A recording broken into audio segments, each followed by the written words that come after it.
Како да го негуваме нашето ментално и духовно здравје? Во оваа епизода следува вториот дел од разговорот со доктор Коста Милков. Овој пат разговараме за заканите по нашето духовно здравје и како да се заштитиме од нив.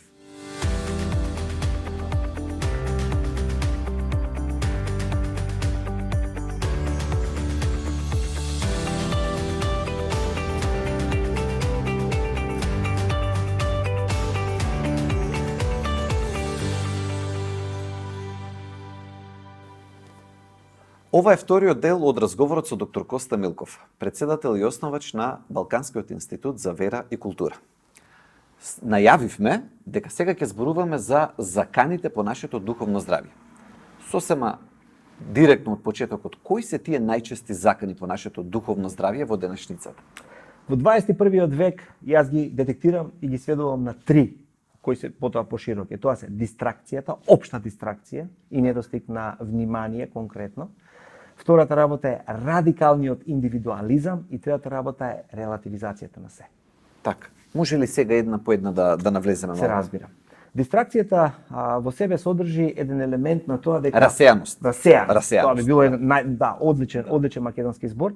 Расеаноста во себе ги содржи оние елементи кои што човештвото ги имало секогаш во себе и секогаш на еден и на друг начин некои луѓе биле порасеани од други, некои општества биле порасеани од други и така натаму, но особено во 21. век со диверсификацијата на дигиталната револуција, на можностите преку интернетот, меѓусебната комуникација, социјалните платформи, каде што луѓето се постојано поврзани едни со други, каде што буквално не ова речиси, буквално 24 часа можеш да црпиш некакви информации. Да. Велат дека од прилика човек во еден ден на денешницата може да абсорбира повеќе информации во еден ден отколку што еден човек во средниот век би собрал во 30 години.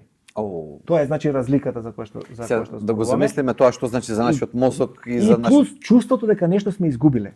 Значи вие често цело време сте барате нешто, сте изгубени, вие сте тотална дистракција. Не сме во тек, дека нешто испуштивме, дека. Ако ги земеме овие елементи на психофизичката состојба на прибраност на умот, така да речеме, прибраноста на умот во многу други општества кои не се како нашето денешно, би наликувало да се бара ретка билка во пустина. Не е тоа баш лесна работа, но практично, ако ја видиш, си ја видел. Не можеш да ја утнеш. Додека ние денеска се наоѓаме во сосема спротивна состојба. Ние денеска бараме ретка билка, ама во џунгла. Во џунгла.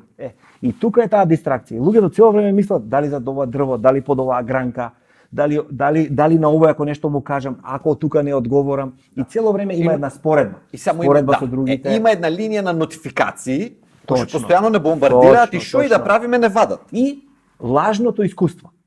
Значи, ако не си се сликал на Инстаграм, ти не си живеел.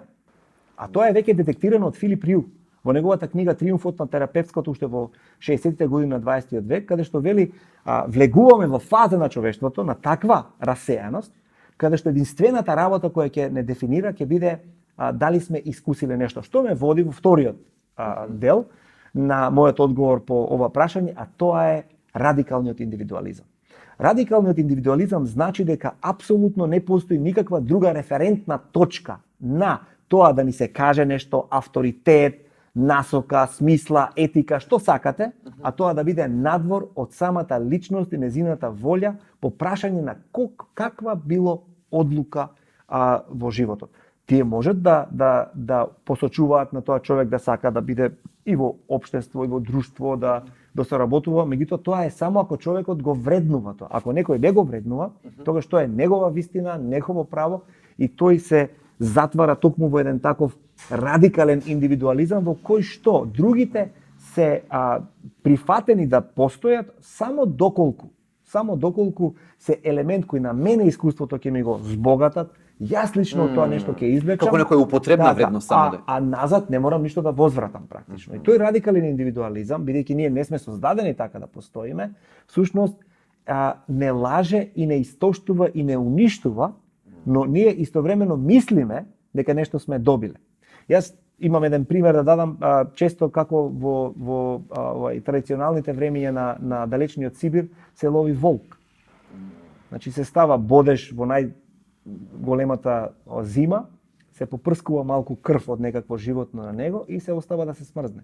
Волкот доаѓа, почнува да лиже од таа крв, мислејќи дека ќе се најаде, и додека јазикот си го сече на минус 20, почнува неговата крв да тече. Волкот цело време лока крв, цело време чувствува дека пие топла крв и мисли дека се нахрани. Ама своја. Сите сензори му кажуваат дека се храни, а во суштина он се убива. Дистракцијата, расејаноста е буквално таква една илустрација, би може да употребам за неа. Како да се заштитиме од овие закани?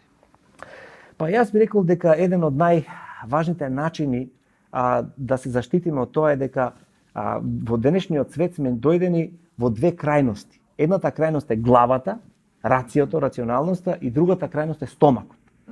И тие две нас не водат.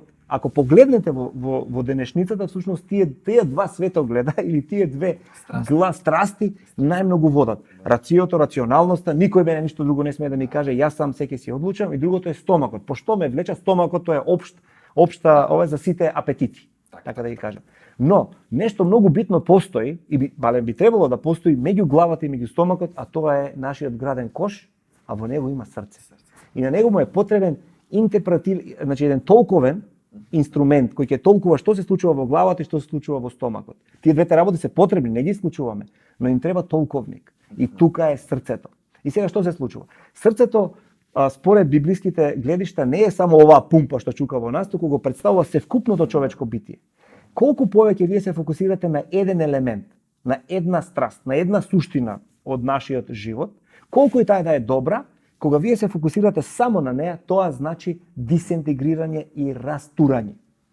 А колку повеќе се вртите на кај срцето, тоа значи собирање и реинтегрирање. Според мене, тоа е најважниот начин како тоа може да го направиме, а како тоа ќе го постигнеме, да одговорам, јас го следам примерот на некои луѓе како што е Максим Исповедник, Мартин Лутер, Џон Весли, Макрина, сестрата на Григорий Василий Ниски, Габриел Бунге во денешно време и се разбира познатата Скопјанка мајка Тереза. Што нив ги обединува? Нив ги обединува една работа. Акутната свест и суперсензибилитет за тоа дека се грешни и дека постои милост. И во таа, да кажеме, тензија, ако можам така да се изразам, меѓу тоа дека јас сум грешен, а Бог е милостив, доаѓаме до моментот дека ние всушност не можеме сами да си помогнеме. Се што ние треба да направиме, како што Максим Исповедник ќе каже, Бог е најпосакуваното нешто кон кое што сите се стремиме. Кога ние излегуваме со една таква визија и таква гледка се пружа пред нас, тогаш се друго што стои меѓу нас и Бог може да биде само инструмент, но никако цел сама за себе.